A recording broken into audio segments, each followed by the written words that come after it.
What if I told you there's a god who represents everything wild, ecstatic, and rebellious about human nature? Meet Dionysus, the god who breaks all the rules, a god who defies the boundaries of life and death, who embodies the wild, unpredictable side of human nature, a god who invites us to celebrate, to rebel, and to embrace the unexpected, the god of wine, festivity, and ecstasy. But why did the Greeks worship a god who celebrated chaos?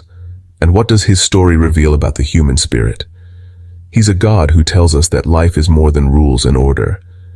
There's a part of us, a side we don't often talk about, that longs for freedom, for expression, and for a life beyond limitations. And that's what Dionysus represents. Well, let me introduce you to Dionysus, the wild god of joy and chaos. Dionysus, also known as Bacchus to the Romans, is one of the most fascinating and complex gods in Greek mythology.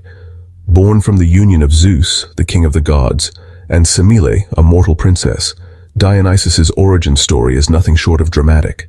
In fact, his birth was so extraordinary that it involved Zeus sewing the unborn Dionysus into his thigh to save him from premature death.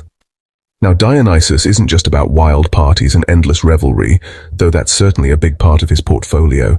He represents much more than that. Dionysus is the god of wine, fertility, theater, and religious ecstasy. His presence was believed to bring both joy and divine madness to his followers. Imagine the energy of a festival, the passion of a play, and the fertility of spring all rolled into one divine being. That's Dionysus for you. But what makes Dionysus so intriguing is his dual nature.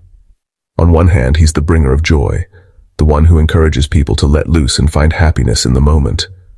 On the other hand, he's the harbinger of chaos, capable of driving people to madness and tearing down societal norms. It's this balance of joy and chaos that makes him such a powerful and unpredictable god. Let's dive into one of his most famous myths, the story of King Pentheus.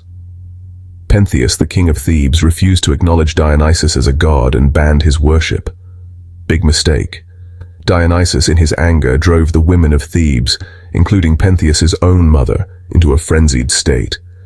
They mistook the king for a wild animal and tragically tore him apart.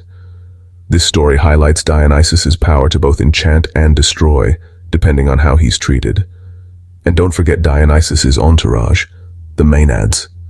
These wild women were his devoted followers, often depicted in a state of ecstatic frenzy, dancing and celebrating in the wilderness. They embody the raw, untamed spirit of Dionysus himself. Despite his wild and unpredictable nature, Dionysus was a beloved deity. Festivals in his honor, like the Dionysia,